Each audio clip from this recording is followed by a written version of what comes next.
Welcome to Android Weekly on Butterscotch.com, the show that digs into the world of Android to exhume all the news that matters to you, or at least to me. I'm Andrew Moore Crispin.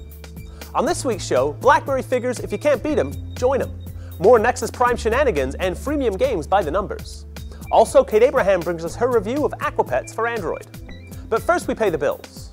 Hover.com is the easiest way to buy domain names and do more with them. If you're using yourhandle1982@gmail.com in professional correspondence, stop it. Seriously, stop. Get a personalized email address from Hover.com, yourname@yourdomain.com. Get 10% off domain registration, personal email, and more by going to hover.com/Android. Now the show must go on. There's been a lot of talk about who's number one, iPhone or Android. The answer, from a pure numbers perspective, is Android. This talk of number ones and number twos, mine's out of the gutter now, leaves no time to talk about number three. RIM and its BlackBerry was number one for a long time, so long it seems that the company got complacent. Now it's time for BlackBerry to stop looking toward the top of the mountain and instead carve out a nice plateau from which to wage its next strike. What I'm saying, secure the number 3 spot against comers like Windows Phone before focusing on the top spots. To its credit, RIM has finally realized that the smartphone war is all about apps. Well, apps and hardware that doesn't feel like it came out 3 years ago, but one battle at a time. There was talk of BlackBerry adopting Android apps in order to flesh out its paltry App World library. Now it's all but confirmed, Bloomberg reports.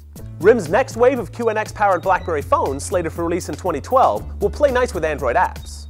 Playbook users have been waiting since launch for Android apps to finally make their way onto the BlackBerry tablet. It's doubtful the next wave of BlackBerry devices will connect to the Android market and allow for direct installation of apps. Rather, expect that developers will have to submit their Android apps to the BlackBerry App World. If it's a quick and painless process for developers, expect a much healthier App World early next year. If not, well, let's try not to think about the implications. Remember the iPhone 4 debacle? A Gizmodo editor got his hands on the unannounced next iPhone after an unfortunate Apple employee accidentally left the prototype at the bar. The police got involved. Said editor's gear was seized. An ugly scene. Is a similar thing afoot with the Nexus Prime? Geek.com posted the letter ostensibly coming from Samsung's legal counsel insisting John Doe of Company X return firmware for the Nexus Prime, Samsung's proprietary property. First, the letter specifically refers to the Nexus Prime, itself a big mystery and a trade secret at present. That alone is a colossal red flag. No way this letter would have passed legal scrutiny before being sent out. Second, there are the spelling errors, awkward turns of phrase, and general unprofessional tone of the letter. Phrases like this gem from the first paragraph. By this letter, Samsung orders you to immediate cease and desist and refrain from any and all such activities. If by some bizarre twist this letter turns out to be true, we'd have to wonder how this law-talking guy ever passed the bar. To the 97% of freemium game players that don't drop their wheel coin on in-game upgrades, we salute you. For the other 3%, here's a breakdown on how you're spending your hard-earned. Freemium games like Smurfs Village, Farmville, and the like make their money by offering a game for nothing, then asking gamers to pay for upgrades, consumables, and in-game items. Like the Smurfberries and Farmville currency we talked about previously on this show.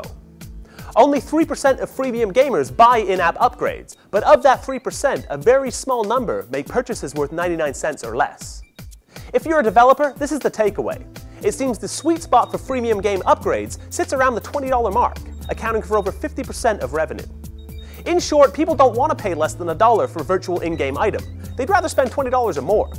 Real money for virtual consumables. The mind boggles. I guess that puts me in the 97% of freemium gamers that focus on the free part, ignoring the emium.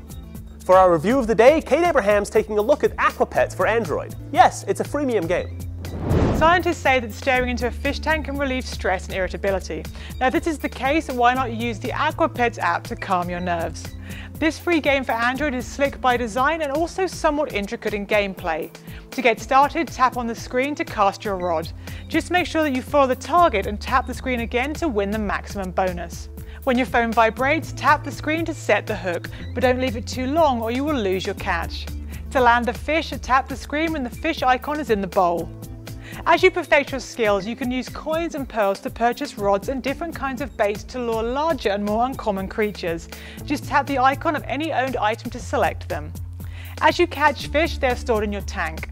Click on the tank icon to see your fish, and you can even set this to be live wallpaper for your handset. Bear in mind that your tank has a capacity, so make sure that you sell or move your fish to storage before it's too late. Larger fish are sent directly to your storage tank. Just click on the icon to access this. You can also click on the Achievements tab to see what you've caught, and you can read up on your catches in the aptly named Fishopedia. Well, that's all the news that's fit to Google for this week. For full show notes, links, mobile news, reviews, and how-tos, visit butterscotch.com. Until next week, I'm Andrew Moore Crispin.